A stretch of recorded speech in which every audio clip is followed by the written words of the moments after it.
allegiance to the flag of the United States of America and to the republic for which it stands, one nation, under God, indivisible, with liberty and justice for all.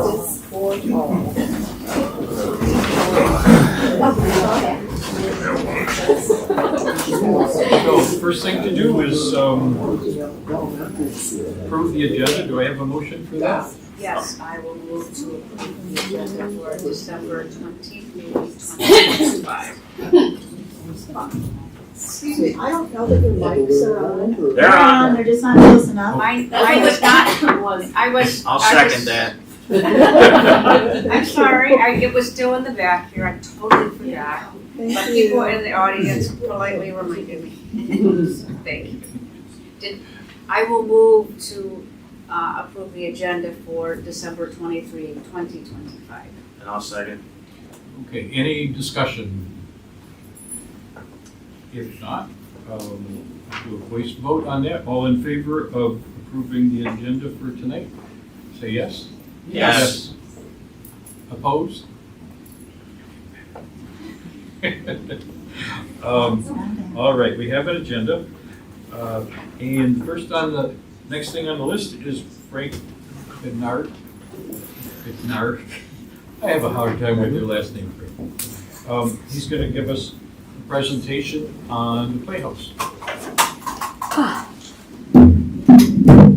All right. We loud enough? All right. Executive. Beth and I are going to give the presentation tonight. Beth's going to help me out a bit. My name again is Frank Bednarek, and I chair the Friends of the Playhouse.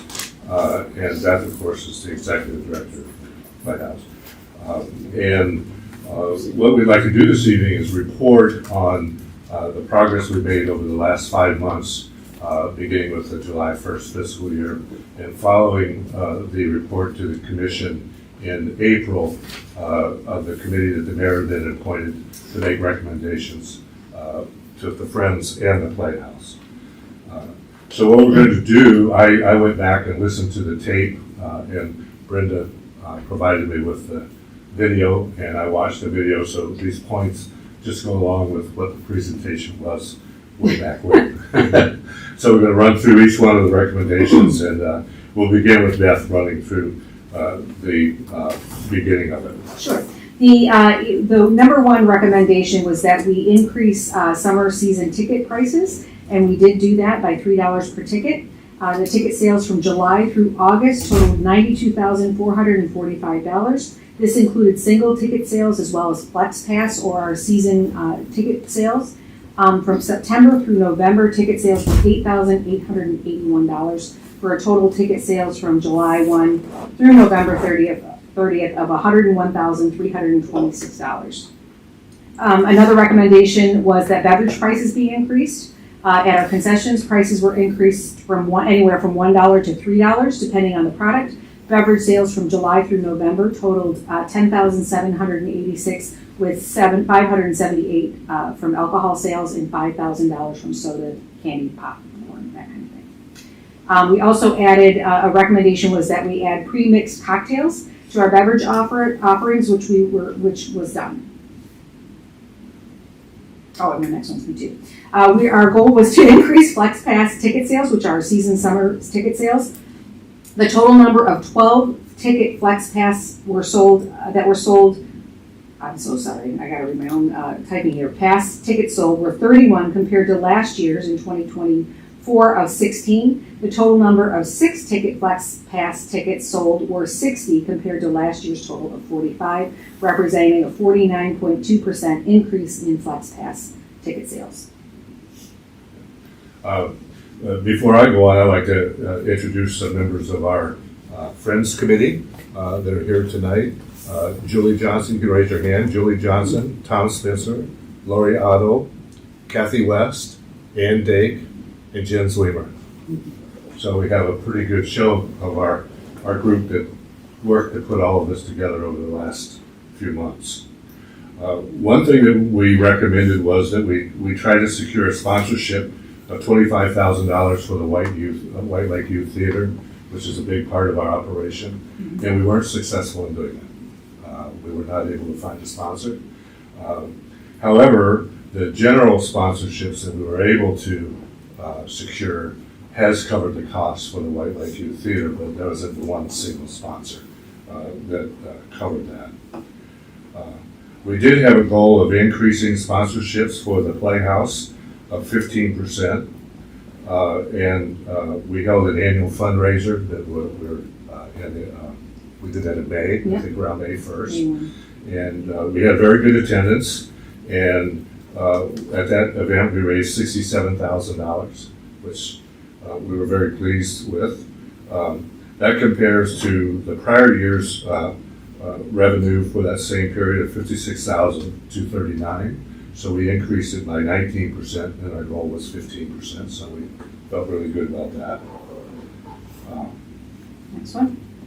Our goal also was to, we reviewed rental rates for similar facilities or other facilities that do rentals in the area.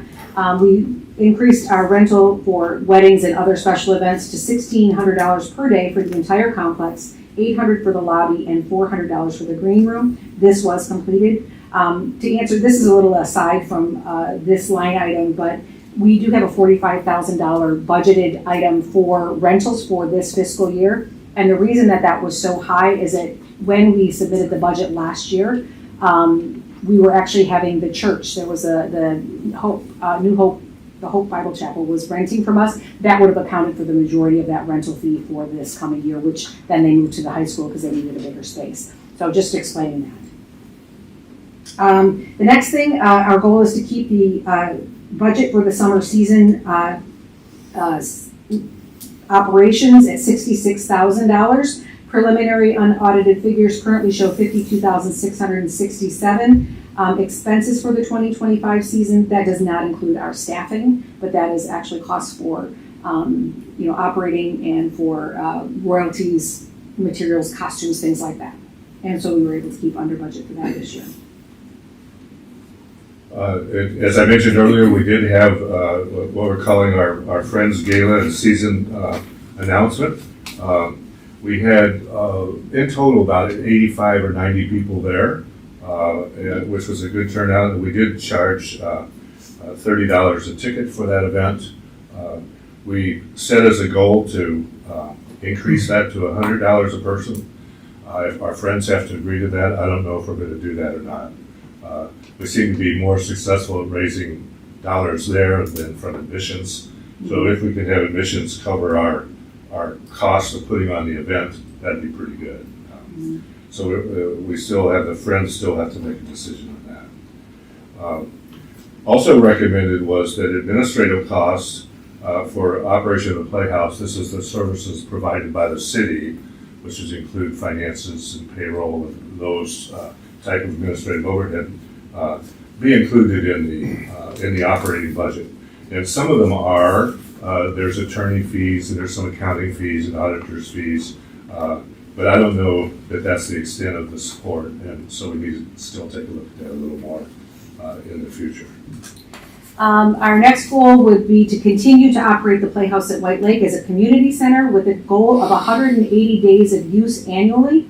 By my calculations, looking at everything we've done from January 1st through November 30th, the use was 298 days. This includes twice weekly yoga and vocal lessons, as well as multiple days of rehearsals. It was also recommended that in January and February, we leave the Playhouse dark most of the time unless we had a paying event in there. So unless it's assured that we're going to cover the cost of operation, we wouldn't have it open and running at full speed. And that is the plan for January and February. That's obviously coming up. Next. There was a recommendation from the Playhouse Advisory Committee to add a donation box to the lobby. We have done that. The funds were provided by the Friends, and I think it went up in May. And since that time, we've received approximately $600 in donations in the donation box. It was also recommended that we expand merchandise sales, and we haven't done much of that, frankly, because we don't have the cash. So in order to do the merchandise sales, you have to purchase the merchandise, and we felt like we didn't have enough money to do it, so we didn't take the risk. We still have that in mind for a future, that we have hats and t-shirts and things, because it's a walking marketing program that is usually very beneficial to organizations like the theater. Our next one is to recommend to fix the automatic thermostat system. Currently, our thermostats are manual only, they're not programmable. So anytime that we have to change that, the temperature up or down, it has to be done on site and by an individual. We are currently, I just had a meeting with Dan today, and we're looking at what that would cost to do that so that we can control those remotely. You can have an app on your phone or from a computer, and that just makes more sense, especially in our colder months, that we can really monitor what's going on with the temperature in the building. The Friends of the Playhouse, it was recommended to do a 50-50 raffle. It was slow to get done because of Michigan regulations. The final application should be approved for the calendar year 2026. The raffle will be for $20,000 with $10,000 in prizes. Tickets will be $20 each, with the winner announced in December 2026.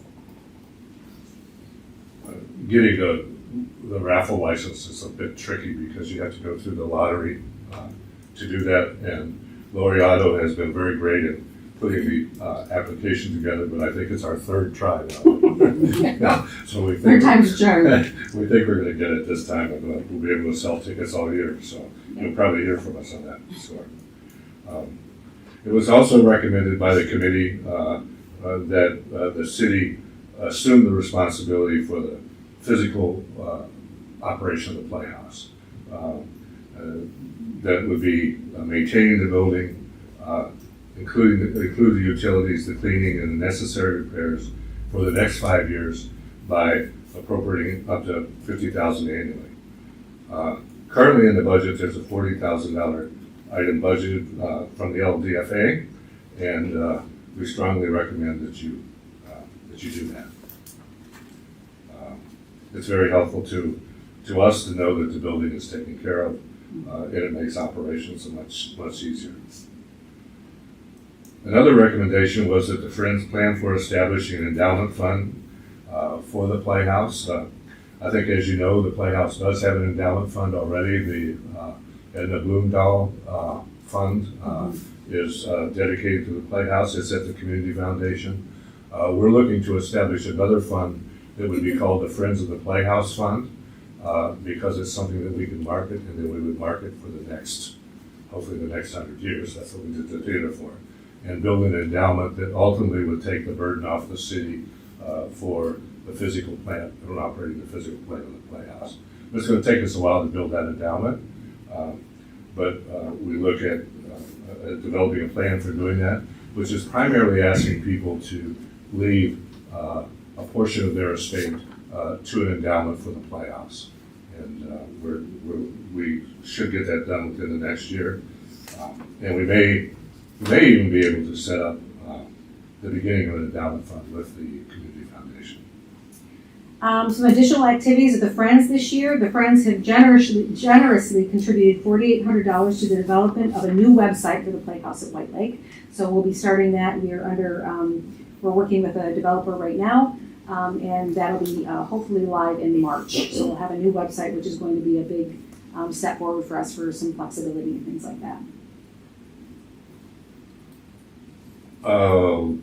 Just before Thanksgiving, the Friends initiated a annual giving ask, and we mailed about 600 asks to the community and supporters of the theater.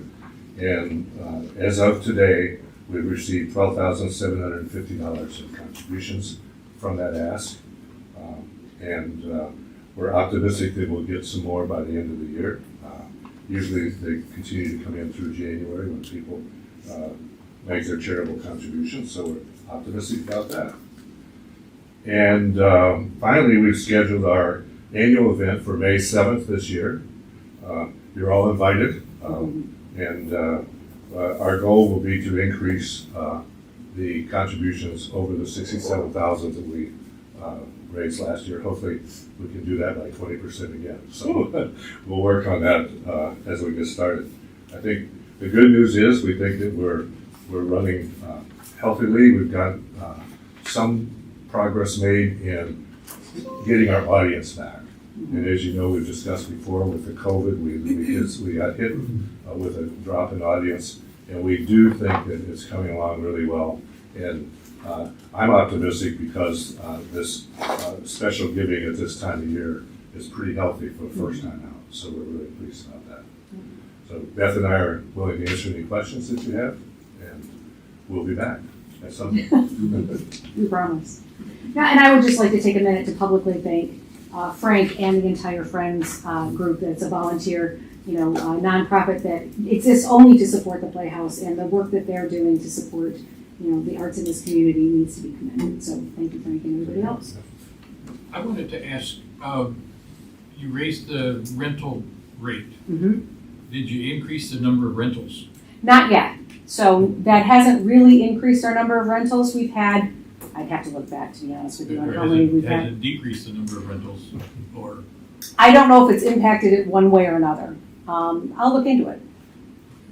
But I'm afraid I won't answer correctly if I try to throw it off now. There is one piece, Mayor, that happens with the underwriting and the sponsorships that we sell, is that, for example, if you contribute $5,000 to the Playhouse, if you want, you can have an evening at the Playhouse, and that would be a $1,600 fee. Right now, what happens is if you use that and it comes to the Friends, we would transfer that $1,600 to the city. If we do the same with selling the passes, that if you have a flex pass included in your sponsorship, the amount of the ticket charges would be transferred over to the city. So we don't keep that, we only keep the net, if you will, in the Friends account. We think that as we continue to sell these sponsorships, more and more people will use the theater for other events. And we've had some. We've had Celebration of Life events there. I think we had a wedding. We have had 3 weddings this year. 3 weddings there, and other corporate events there as well. I think just last week I heard that the mayor managers, that was a group I participated in for many years and met at the theater, which is a great thing. So. Any other questions for us? You mentioned what the ticket sales were. Yes. Was that an increase from last year? Yes, significant. I know I had the numbers. About 50%. About 50% more. 50% on the season tickets. Mm-hmm. Okay. And about a little less than that on the overall ticket sales. Yeah. So we had a successful summer for sure. We did have one performance back out. I mean, so usually what happens is we're trying to do 5 events in the season. And we had a 1 weekend where the performer got sick and couldn't participate. So and then the year before that, we lost one with Peter Yarrow, of Peter, Paul, and Mary, because he was ill. And then we rescheduled him, and then he died. So it's like, these things happen in a theater. With live performance, it's part of the deal. Yeah. Part of the So, deal. but we're optimistic this year. We have a Karen Carpenter tribute show, and we think she'll make it. She's awesome. She looks good. Thank you very much. Thank you. Skinny, I bet, right? Thank you very much.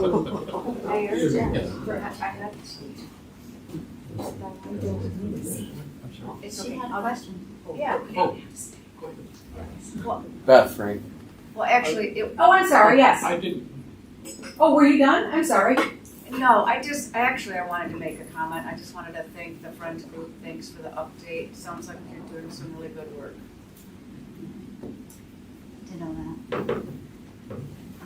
Sounds like it's a lot better than last year, so that's good. Next up is the consent agenda. And can I get a motion to approve the consent agenda? I'll make a motion to approve the consent agenda as submitted. Second. Any discussions? Well,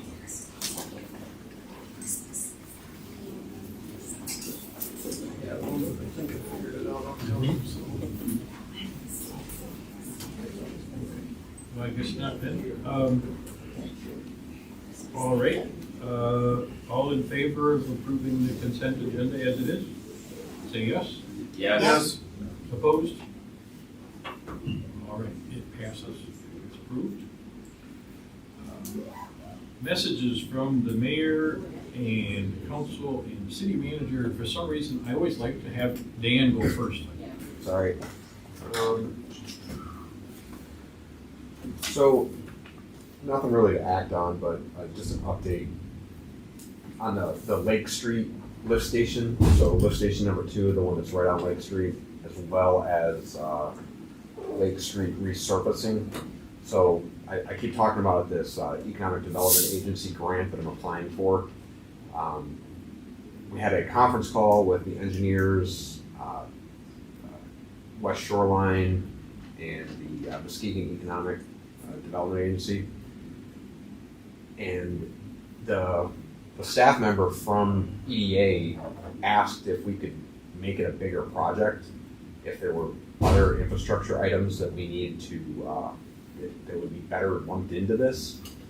And lift station number 4, which services the rest of the industrial park, along with about 2,100 feet of force main, is the next one that's up. So the lift station 2 is 36 years old, lift station number 4 is 33 years old, and we have 3 to 4 years to spend the money, because I don't think we can take on the project for next summer, but I think it's a good opportunity, because he said, once you get a grant from us, we won't look at you for a little while. So I think it would be a good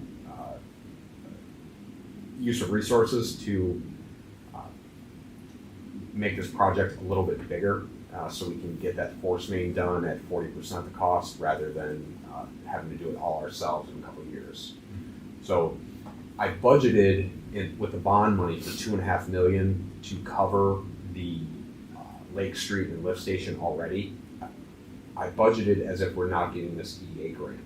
So if we do get it, we're gonna have plenty of money to complete lift station number 4 as well. So in January, I'm most likely gonna have to come back with you for another resolution, just authorizing the use of the funds, but I don't need to necessarily use them. It's just part of the EDA grant, similar to one of the resolutions I have today.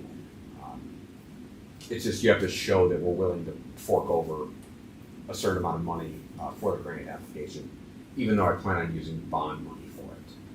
That makes sense. Yeah, so I rarely ever get asked, can you spend more money? So that was pretty good. Hopefully we get it, we've got a lot of good people helping us. And Abbott Marsh gave me an update as far as engineering goes, and in December they said they'd be 30% complete, which they are, and things are moving along. That's all I have. Tanya, are you ready? Yes, there's 2 things. One, Move closer. There we go. thank you very much. Reminders are welcome. Is that good? Yes. Okay. I forgot what I was gonna say now. Okay, I was remiss, and I didn't realize Brian Armstrong was retiring when he did, and when Roger mentioned it, I think I'd already passed, but I wanted to say how much I appreciated his service. He has done just really tremendous service for our city, and always very accessible, and to me, when I had questions, always very pleasant, and just a good guy, and I appreciated working with him, and I hope he's watching so he can hear this. I'm sure he's watching the meetings, right? And then also, I just wanted to wish everybody a Merry Christmas, Happy Holidays, and hope that we continue to not have snow. I know, so Yeah. this is my comment. I'll change it when it comes time. No, I just was so glad to see the sun and look out on my brown vegetation in my backyard. So, but hope everybody stays safe as well. I will ditto all of that except for the snow piece. I don't mind snow, as long as I don't have to drive, so there's that. And just a reminder that we have 3 weeks 2-week period in between this and the next council meeting. Sometimes it's every 2 weeks, but this time there's an extra week in there. So don't show up that first week of January expecting to see us here because we won't be here. And happy holidays. Scott? Ditto. Brian always was great to work with whenever I had any issues with him. Always accessible, like you said, always pleasant. I enjoyed, whatever interactions I did have with him. And other than that, I'll just happy holidays to everybody and hope everybody has a safe, week and a half or whatever. That's it for me. Same with the holidays. Happy holidays to all. I hope everything goes well for everybody. The snow thing, I'm gonna poo-poo on Tanya there. I hope we get more snow. I've got a snowmobile sitting in a trailer that's crying to go out and with me and hang out, but can't do that right now. The other problem we run into is we lose our ice fishermen because it's been so warm. So we in the cities both make substantial funds on the ice the guys that come in and fish. So hopefully that'll work itself out. We got January, February yet, so I'm not really concerned about it too bad. I was going to ask you, did the leaf truck make it in? Not that it makes and a then difference. It snowed I know. like that day. I know. But the day it came in, we got like a foot. So I'm hoping come spring, because I think we're going to have some leaves in yards that we may have to go a little longer or a little earlier. So have to keep that in mind. Again, the city looks great. The lights look awesome. Every time I drive by downtown, I see people over by the fire pit and the kids on the sledding hill until it turned to ice. It's really fast now. And I think that's about it. Oh, I had another 15 deer in my neighbor's yard when I came to the council meeting. So I tried. I got to make it to council meetings. That's all I got. Okay. I saw Don Bond this afternoon, and I asked him about the leaves. I said, with the snow melting, are you going to be able to get that leaf truck out? And he said, no, probably not, because the leaves are frozen and they kind of self-insulate. And he said they're planning to go around with and scoop them up with one of the other machines, with lift or something. I don't know exactly what, but they're not going to be able to use that, the new leaf We don't want to send ice to them. thing for a while. I don't want to break it. Well, if we're gonna break it, we might as well break it while it's So what's on the warranty. warranty? And besides that, I don't have too much. I want to say Merry Christmas to everybody, and I think the city looks great, and I hope that the merchants are having a good year, and that's about it for me. Mayor, I got one alibi. Okay. A company just bought Lakeland Inn, and if you see work over there, they're hauling all that stuff out. And the guy's name is Jeremy Garcia. He's part of Dream Stay Vacations, I think the name of it is. And a pretty cool concept. He wants to make it more of a like. If you look at his portfolio, there's like a Star Wars themed house, and every house in their portfolio has its own theme. So I'm looking forward to seeing what they're actually going to do with that area. He's got a lot of property that's not behind that. Yeah. So he'll probably be applying for help here and there, but I encouraged him to. So that was good for the city. Absolutely. I saw the sold sign on there. Was wondering who bought it. All right. Well, it's time now for public comment. If anybody out there wants to talk for a minute, that would be great. Now's the time to do it.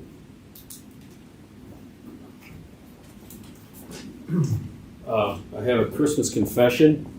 First of all, Merry Christmas, Happy Festivus today, Happy Hanukkah to those who celebrate, and Happy Holidays to everybody else. And this is a personal. This is for Jeff Holmstrom. This is his recording of SWAT, the SWAT theme that I pilfered or I nicked from him at a junior high dance in the late 70s, probably.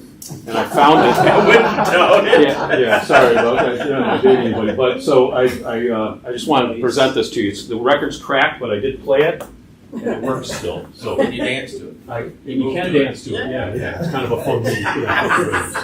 So Merry Christmas to everybody, and take care. Come back home. I know that frequent, Kathy West. I know sometimes I come up here and complain to you guys, but I want to tell you that I think our downtown looks better than it's ever looked before. And I congratulate you on that. It's really nice. And I look forward, I feel like there's a real change going on in the city, and I hope to see that continue. I really do hope to see that. Has New it been- energy. Has it been a good business year for you? Oh, I'm retired. Oh, okay. So I get to work Okay. with the Playhouse, but I don't Oh, have to. okay. I don't have to do that anyway. Thank you very much. Happy holidays. Step up. Good evening, everybody. I just wanted to stop by and introduce myself. My name is Kim Cole, and I currently serve as the sheriff up in Mason County, up in Ludington. I've been with the sheriff's office for 40 years. The last 4 terms as county sheriff, 28 years before that as working patrol. Came by to say hi, introduce myself. I will be running for Bumstead's open Senate seat next year, which covers Muskegon, Oceana, Mason, Manistee, and Benzie counties. A little bit about myself. I'm a 5th generation Mason County resident, and a little interesting story with my family in Whitehall. So my great-great-granddad, Henry Cole, served in the Michigan Regiment for the Union Army, and following the Civil War, according to the letters he wrote back home, he walked the shores of Lake Michigan and he wintered in Whitehall, Michigan, and came further north. And if you're familiar with Mason County, the pump storage plant where that sets right off the freeway in the late 1800s and most of the 1900s, that was our family fruit farm. So he served as the county sheriff from 1899 to 1903, and I've been fortunate enough to follow in his footsteps. I'm a 1982 graduate of Ludington High School and West Shore Community College grad. I started my career at the sheriff's office in '85, and some of the things I've had the opportunity to do since being sheriff, I currently serve as the vice chair of the Mason Oceana 911 board. I was the former chair of our undercover narcotics team, which is a multi-jurisdictional team that covers Oceana, Mason, and Manistee County. I'm a member of the Mason County Child Death Review Team, a member of the Medical Control Board. I'm a vice president of the Mason County Historical Society. I serve on the board of directors for the Lakeshore Children's Advocacy Center. I'm a member and founder of our Mason County School Safety Planning Team, a member of the Ludington Rotary Club. Some of the committees and boards I serve on, I am the past president. 2022, I was the president of the Michigan Sheriff's Association. In 2023, I was appointed to the National Sheriff's Board of Directors, where I represent Michigan's 83 sheriffs on a national level. I still serve on that board, and I serve on the Border Security Committee for the National Sheriffs and also the Traffic Safety Committee. Some of the things I've been able to accomplish in 2017, I was recognized as the West Shore Community College alumni recipient.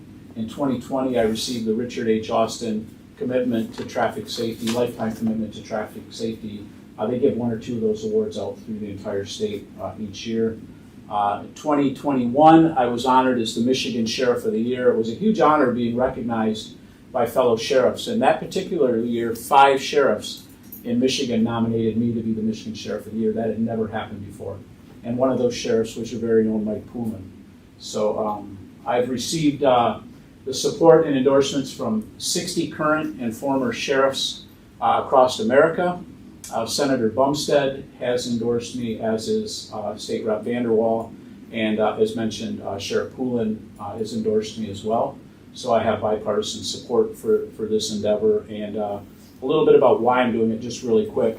You know, Bumstead came and saw me in 2022, and I told him I was not interested, and I'd served 37 years in law enforcement, and I said, that's enough, I'm not interested. And then last year, the state of Michigan decided to cut $300 million out of school safety. And that's unacceptable.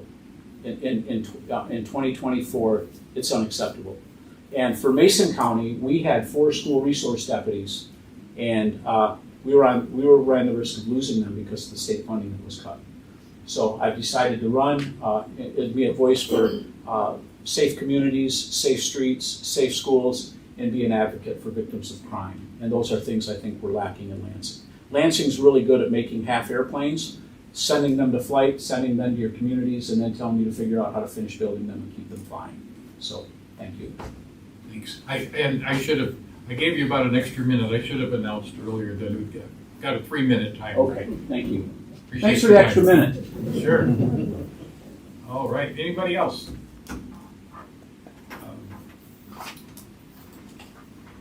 Let's see.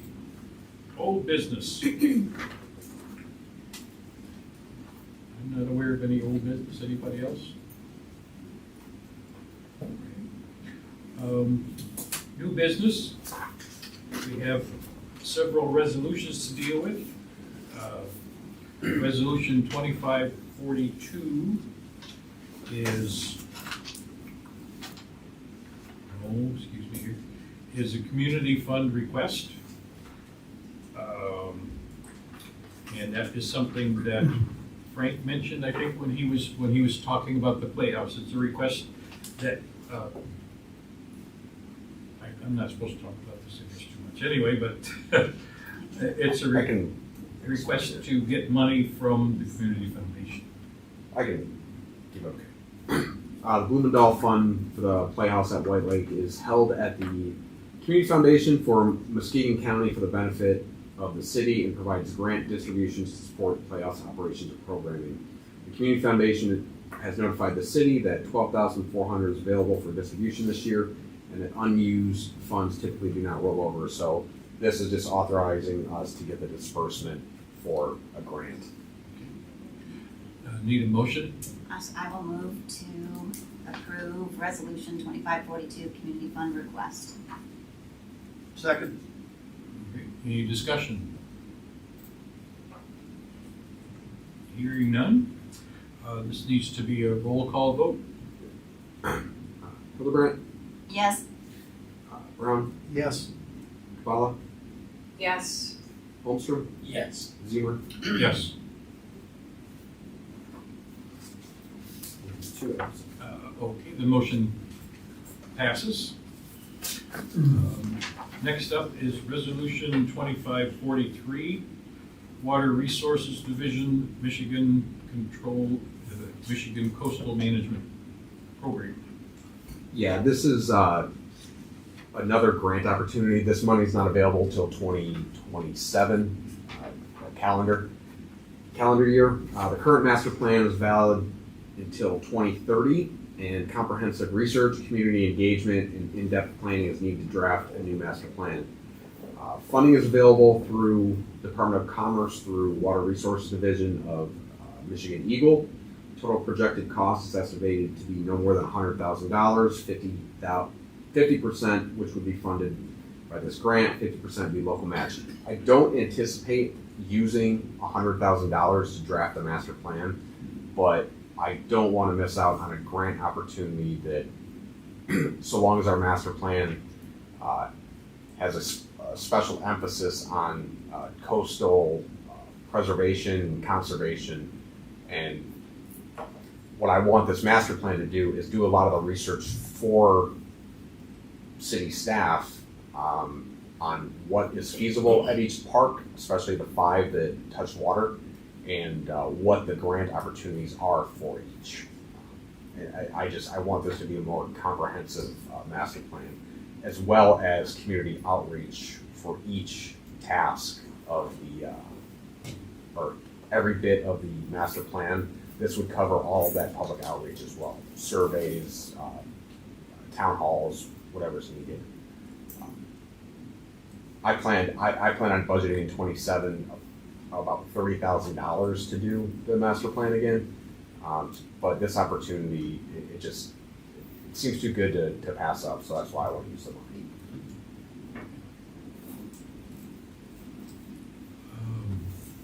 Do we get a motion?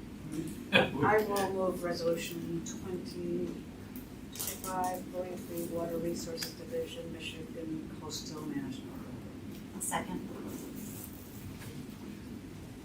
Discussion? You don't use it, somebody else will. Well, and that's a good solid program as far as grant funding. I've gotten it for my projects in the past. I wanted to mention that the last major master plan development I did when I was on council before, Steve was a council member, Steve Salter, Brandon Mahoney was part of the committee, not Brandon, Chris. Chris was, because he was on the planning, and we hired a youngish firm and McKenna and Associates. And they did I think they did a pretty good job. But that was quite a while ago, and I think it's time to do a big redo, I think. And if we can do that, I think that would be great. Oh, you know what, I was gonna mention, we can't do anything with ordinances, can we? They can, all of it can be studied and make recommendations. Because our ordinances, it probably wouldn't hurt to, I mean, your master plan is the vision for your city, the ordinance is how you implement it. So Yeah. it wouldn't hurt to see what needs to be updated along with the Yeah, absolutely. I mean, our ordinances should be nested in our master plan. Like, what's the point of them? Or what's the point of one if it can't complement the other? So I think that's reasonable. Well, yeah, I mean, they're not nested in, they're outside, but it's the vision and then it's the implementation. Yeah. So they need to match. Paying this much money, we should be able to. Oh, good. And it's also, I think, great to hear that our current master plan goes at 2030, but it takes some time to make this is not an overnight process. So I'm glad to hear that it's only 2025 and 26, I guess, and we're starting to think about it. So thank you for that, because it's an important piece that shouldn't be overlooked. And let's face it, we acquired, 110 acres of property over there, that's wetland and water as well, so that probably wasn't included in this. No, probably It not. will have to be. No, and it wasn't, I mean, when we did it, the old one was quite old. And then I know that this one has been updated, I think every 5 years, but it's been a real slender update. So there's been a lot of changes since we did that master plan. So. Anyone else? Roll call vote? Okay, Kabbalah, Yes. Hildebrand, Yes, Brown, Yes, Holmstrom, Yes. Zemer. Yes. Okay. And the next resolution is passes. Yeah, got it. Budget amendment. Says number 4. This is the first one I've done since I've been here. It might be a editing error, but it's really just right sizing a lot of the, our original budget is based on projections, and every now and again we need to rewrite it. And this is just our first iteration with changes. The most significant difference that's underpinning all of this are two things. The city manager search was quite expensive, and Plan Moran is really expensive. We need to get through the tax season using Plan Moran, but we can start divesting from them as soon as possible, and then I won't have to make budget amendments or request budget amendments as often, because they're good at their jobs, but they're just really expensive. So that's kind of eating up a lot of the budget that we didn't really plan for. just having to buy the leaf truck in there, Not yet, so phew. so we're gonna have another. Yeah, motor pool will go up a bit, but a CD for $300,000 just happened to come mature this week, so we're just using that. It's not redoing it. So as far as funding, we're good with funding as a whole, but it's just that the Plan Moran is quite expensive. So Crystal will be taking over Yeah. most of that stuff. And then it kind of took a little bit of a hiccup with Brooke leaving. As soon as Chris was coming up to speed, Brooke Yep. took another opportunity. So So we need a motion for the I'll make a motion to approve resolution 2544, budget amendment number 4.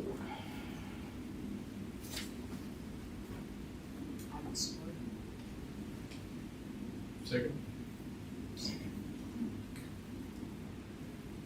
All right, and this is a roll call also. Holmstrom, Yes. Bala, Yes. Brown, Yes, Hildebrand, Yes, Seaman. Yes. Motion passes. Right, thank you. Next up is public comment again.